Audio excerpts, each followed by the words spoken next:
The question is, we are trying to understand what is friction, what is, how does it work? But I would like to take a slightly different approach. So forget about friction part of it for the moment, and just consider uh, a fairly large object, something like a table, a dining table, a cot, a cabinet, okay, something with substantial weight, and try giving it a push. If you want to, you can just try right away. If there is some large object near you, just try giving it a push, and first apply a gentle force and then apply a little bit greater force, but without moving it, okay. And if you do that, you realize that the amount of push that you have to provide has to be pretty large, in order to, you have to increase it until the object starts moving, okay. So this is a daily experience. What's so mysterious about it? Well, what is mysterious about it is, if you look at it a little bit non-intuitively and approach it from second law. If I ask you, why is it that the object does not move? Generally, people would say that it's because of the weight. The object is a heavy object, that's why it does not move. Why do we say that? We say that because normally, if you have a lighter object, you're able to move it more easily, and a heavier object is harder to push. But if you examine it in terms of second law states, over here, I've written it down, that acceleration is directly proportional to the force that you're applying on it, and inversely proportional to the mass of the object, okay. Nowhere does it say that the force has to be greater than some force, some amount of whatever, okay. There is no condition applied on this. That is the point that I want you to appreciate. Acceleration on an object is directly proportional to the force and inversely proportional to the mass.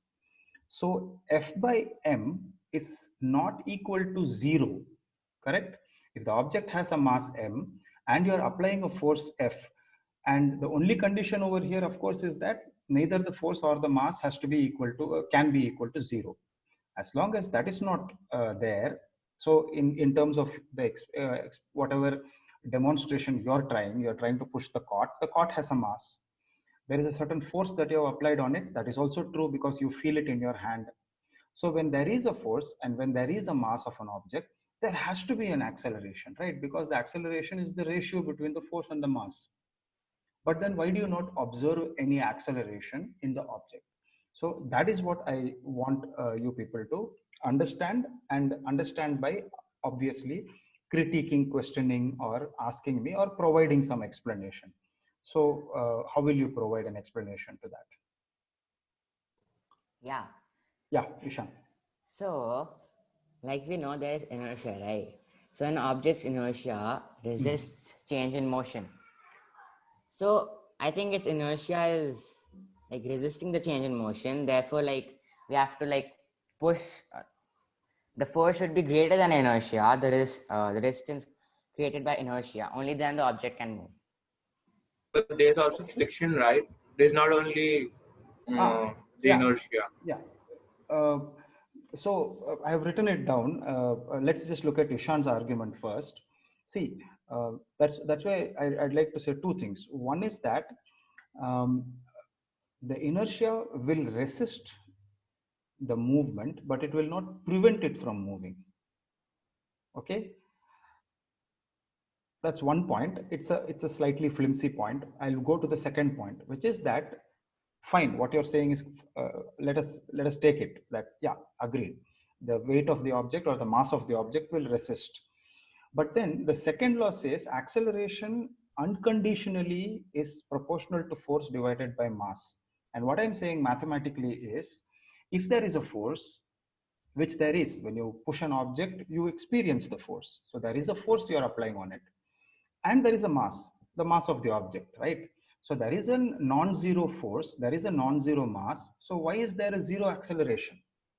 Correct, because if you have two finite quantities and you divide one by the other, you should get another finite quantity. So why is it that you do not see any acceleration for these objects? Okay, so that's where I'm introducing what was stated afterwards by, I don't know, I didn't catch who said the statement next, that he said that's where the force of friction comes in. So if there is a force and there is a mass on an object, you apply the force on the object and there is no acceleration, that means that there is equilibrium over here.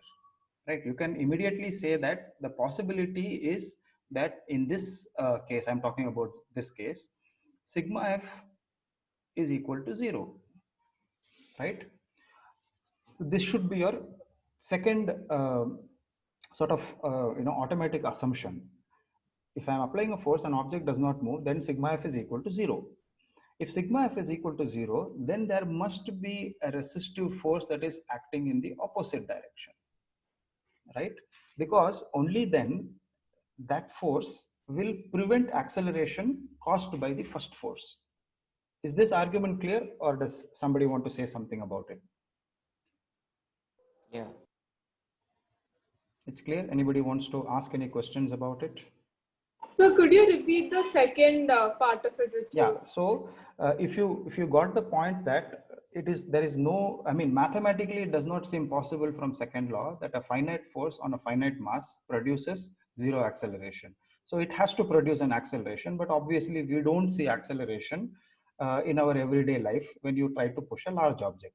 So we don't know what is preventing it. But what you can do is you can immediately conclude what do we know about objects that undergo motion when pushed is that they will change their state of motion, either rest or motion, only if there is an external unbalanced force. And over here, since the object does not move initially, you have to assume that sigma f is equal to 0. Okay. So if the sum of the forces is equal to 0 and you know that there is a force F, then there must be another hidden force, let's call it X, okay, in deference to algebra, that there has to be another force X which is equal and opposite to F1. Can we say that? Yeah, that's friction. Yeah. Yeah, we look at the source of it. Of course, it is friction, but we will look at the source of it a little bit later. There is something more curious about this force of friction. Okay, the force of friction is curious in the sense if you increase the force F1. Okay, let's say that you try to give it a harder push, give it a little bit more. Okay, forces are vectors, so therefore if I increase the line a little bit, then I mean to say that I have increased the force. Maybe now I should call it F2. Okay, so I've increased the force to another force F2, and let's say that still the object does not move. And you can try this again with the same object that you tried. You gave it a light push and now give it a harder push. Don't push it so hard that it moves. Make an estimation of that, and you say that still the object is not moving. So again, going through the same arguments as we did before, since the force has increased, the mass is remaining the same, there has to be a greater acceleration, but again we observe no acceleration. So that means sigma f should still be equal to 0, which can only mean that this force X has increased, right? By Force X increases by exactly. So you have to conclude that the force X also increased by exactly the same value that the force that you applied has increased by. Okay, and that's really strange. It's almost like there is some life over there, something intelligent over there, which is responding to this increase in the force. And of course, if you decrease it, it will decrease. If you increase it, it will increase. Can somebody tell me why if you decrease it, it will decrease? Not why, but in the sense that if it does not decrease, then what will happen? it'll just like spring. It will spring. Friction force doesn't decrease, then it will go the other way. Then it will Yeah, go the it other will way. go the other way. It You will won't get be in pushed. equilibrium. Yeah, it won't be in equilibrium, and you will get pushed. So in a way, that that force X, I still won't call it friction, but yeah, we all understand that it is friction. That frictional force responds to changes in the way you apply the force. Okay, and of course, then we can go to the point where we say that if you increase the force sufficiently, then there comes, of course, a point when the object will start to move. And then the object starts sliding on the floor. And hopefully you won't fall down. Okay, let's show some movement over there. Okay, and we'll try to see like what happens, when the object starts to move. Why does the object starts to move? So let's come back to talking about what this force is. Okay, like you people have observed, the force that seems to dynamically act in resisting the force that you are applying is the force of friction. So this X is actually nothing but friction. Okay, and what is the source of this friction? Well, the source of this friction, would anybody like to try and make a guess? Where does the friction come from? The ground. From the ground? The irregularities between the object and the surface. Yeah, the ground. Yeah. In the Our- textbook, it was even at the atomic level, there are some irregularities. Yeah. How, like however So- you see it, like it looks Yeah. flat, but it's microscopic, irregular. Very good. Exactly. So I don't have to go over all those things. You people have done your work. So basically, when you look at any two surfaces that are in contact, although they may look very smooth, the surfaces are actually not smooth at all. Okay. So they have this kind of valleys and mountains kind of an arrangement, the contact surface between the two of them. And of course, naturally, the So smooth. there is no surface in the world that is frictionless. I will come to that. I'll come to that. Okay, that's a very interesting thing. So, so no matter how smooth two surfaces look, when you look at them microscopically, then you find that there are valleys and ridges. They are uneven. They are not very smooth, and therefore the possibility is that these surfaces link with each other when they are not moving. Okay, when they are placed in one on top of another, they interlock. So maybe if I show another enlargement of this, an enlargement of Like an they're enlargement. desolate. Sorry. They're desolate. Yeah. So the interlocking may be kind of something like this, or maybe I can show it a little bit more. What? I didn't get. This is the upper surface, the crate, and this is the ground. So I'm enlarging that part of it and Something showing like that this. they kind of interlock with one another. But not properly. Not completely. If I interlock it completely, then you will not be able to see how it interlocks. Okay, so they may not interlock completely actually. They may just sit halfway in between each other's mountains and valleys. Are you following what I'm trying to say? Yeah. Okay. Because not all the surfaces have the same. Yeah, not all the surfaces. They won't interlock exactly. There will be some interlocking and there will be some gaps. That's likely to happen. So now what happens is that when you apply a force in this direction, right, the interlocking will obviously prevent it, right? The interlocking is not going to allow easily for you to move over that. So that is where the response force comes in, the friction force comes in. Are you able to see this? I mean, not in this particular, I should have drawn it a little differently. Maybe the force has to go in the opposite direction, then the interlocking will work in the opposite direction, but humor me. So the force acts towards the right and the interlocking will try to prevent it by by acting towards the left. And then you can understand if you increase the force by something, then the interlocking will also respond. That is friction, which I'll write it with italicized F. That will also respond in the same way.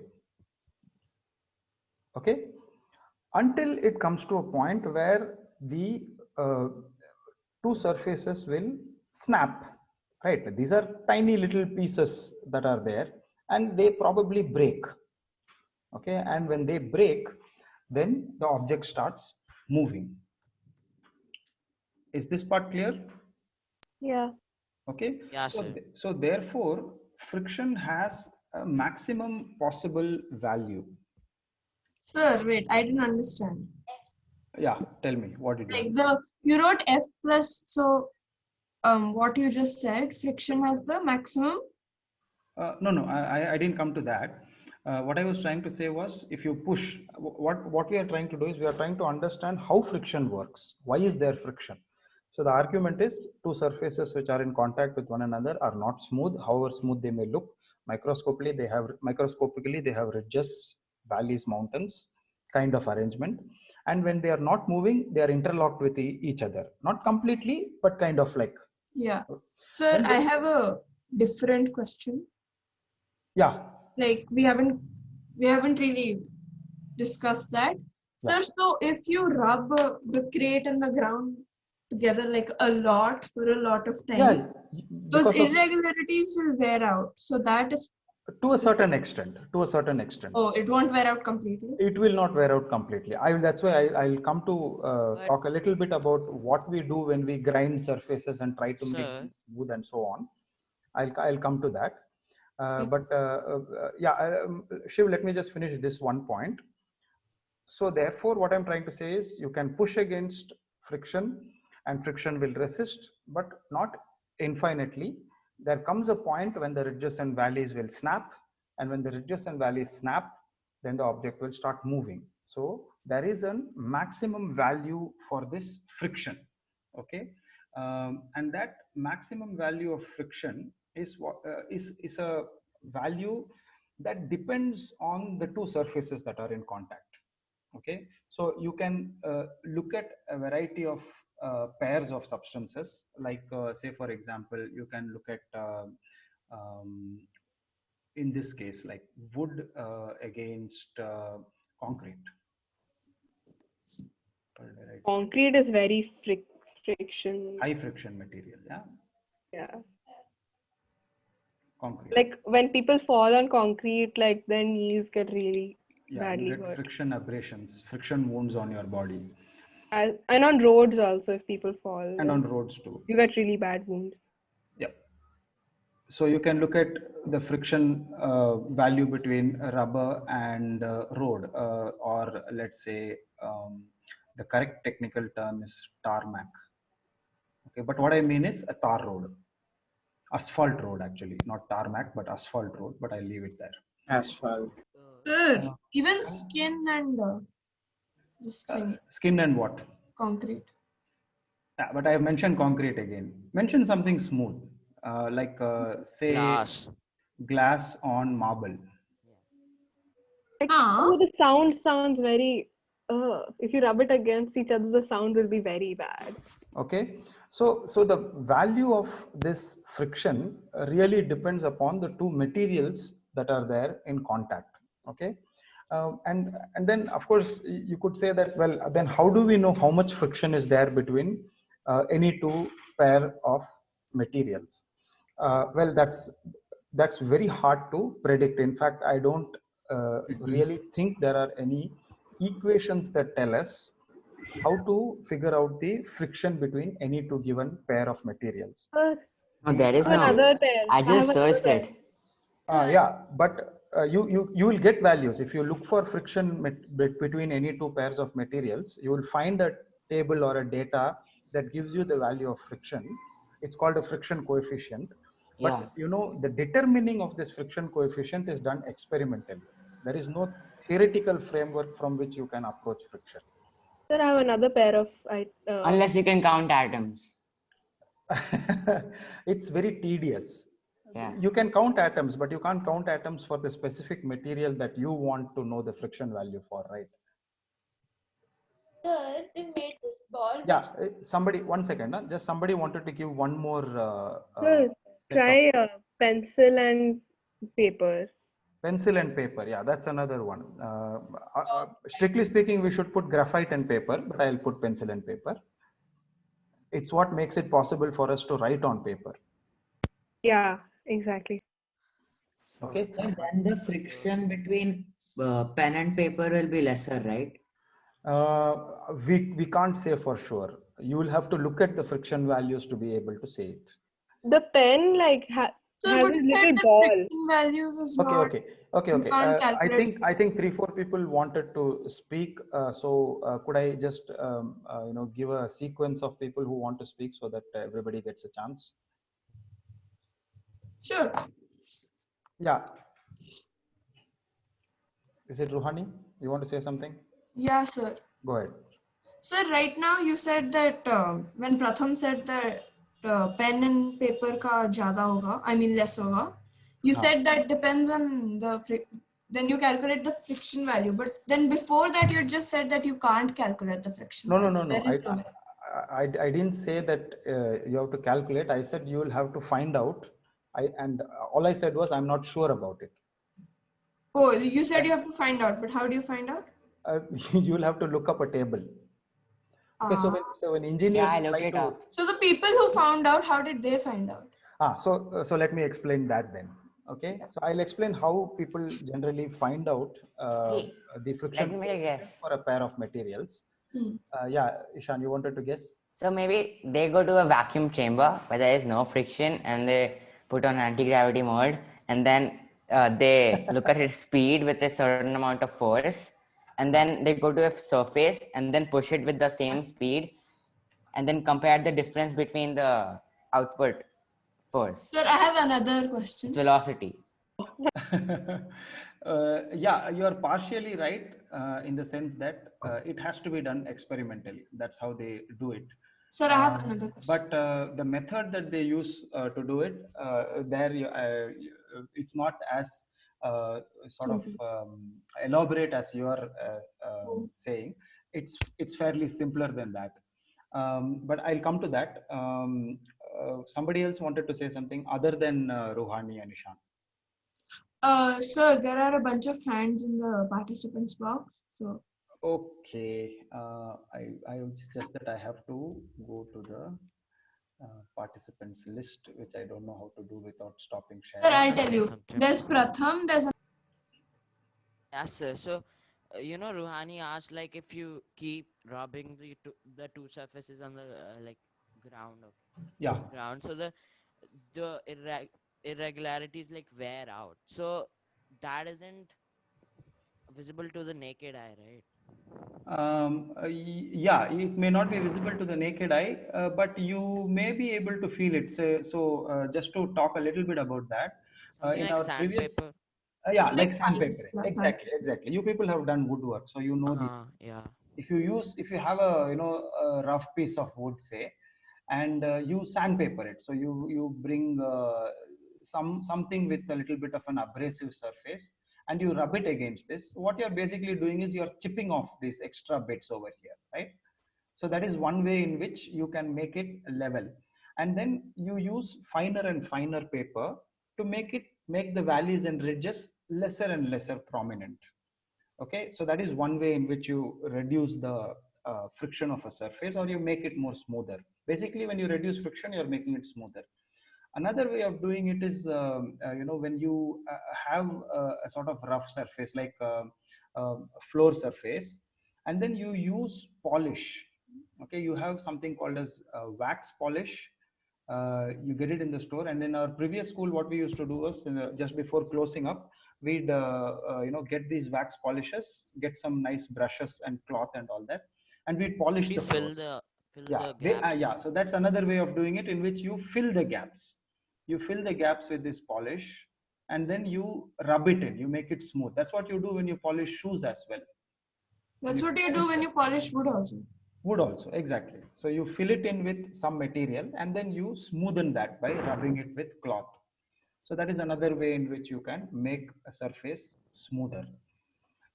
So that kind of answers the question. But what is the smoothest surface that is possible? For that, we will have to have a separate discussion, because there is something surprising that happens when surfaces are made absolutely smooth. Okay, so something really strange happens over there. How are they made? Sondi is next. Next. Sondi. Yeah, so like, sir, say that two surfaces, okay? There's a road and there's a plain, like, wooden floor, okay? So then the road will have more friction, right? Against what? Like, Tires, shoes, skin. say skin. Okay. Yeah. So then the valleys, Yeah. will they be sharper in the road or what? Yeah, I guess so. Because it's made of coarser material, no?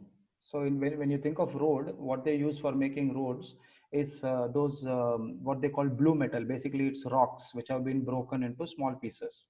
So the topmost layer usually on a road um, is a piece of stone that is about a quarter of an inch. Okay, that is the smoothest surface they put on top. But a quarter-inch stone, is still going to be in size, something like about that big. So if you have another quarter-inch stone next to it, another quarter-inch stone next to it, another quarter-inch, the holes that are there in between are going to be pretty great. And then these are also hard objects. So naturally, when you fall on it, you will get abrased. Whereas if you have wood, the grains in the wood are far more closer together. So therefore, the valleys and the valleys and ridges in the mountains are going to be lesser in terms of their separation, and also the material of the wood is also not hard, right? They are kind of plant matter basically. So the abrasion will be lesser on the skin. Did that answer your question? Yeah, sir. Okay. Vashisht. Okay, so just a moment before Vashisht goes. So it's time. It's over time. 12:57. I'm happy to answer questions. I can stay back for a few more minutes. So those who want to still ask questions can stay back. If anybody wants to go, you can leave now. Thank you. Yeah, Vashisht, go ahead. Can you hear me? I can't hear you. You'll have to increase your volume, or should I increase my volume? Nice. Bye. Bye. Vashisht? Who's next after Vashisht? Wait, sir, I have to rejoin. I think it's me. Anadya, okay. Vashisht is trying to talk, but Vashisht, I can't hear anything you're Well, I saying. had a question of I had a question, but now I think you were before Vashish. yeah, no, I'm saying but you said it was like how smooth can a surface become, like which is the smoothest surface? Yeah, I'll talk about that next class. Next class, yeah. Anybody else? Yeah, I was after Vashish. Okay, so why don't you go ahead? Yeah. So I know that there's friction in liquid also. Like it's very hard to like if I try to walk in water like in a swimming pool, it's really tough. But then how does it work? Like how are there any ridges and all that? Where are you talking about? In water? Like a swimming pool. Take that for an example. Like you're trying to walk on the floor of a swimming pool with water in it. Yeah, trying to run actually. Not swim, but run. You won't get sufficient friction in that case. I can't run in a swimming pool. But like I'm just asking, how does friction there's a slight complication over there, which is that you can't run inside a swimming pool for a variety of reasons. One of them being water itself actually resists your motion. So there is some friction and resistance between the water and your body itself. It's like someone is trying to push you while But you're is walking. there friction in water? Of course, there is friction in water. But then how does that work? If there are like how the ridges and all that? Yeah, so fluid friction, that is friction between a solid object and a fluid, it's much lesser. And the reason I can imagine why a simple way to explain why there will be friction even between fluid and solid surfaces, that because your skin is not smooth enough. Get it? So the water, when it's trying to move over your skin, it is going to experience some friction, and that's the source of friction. Otherwise, liquids against liquids, the friction value is very low.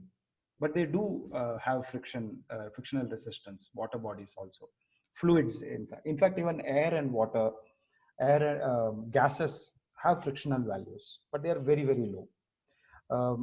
Olympic swimmers and so on, they go to a lot of trouble to shave hair off their body, because if they remove the hair from their body, the friction coefficient goes down by a slight bit.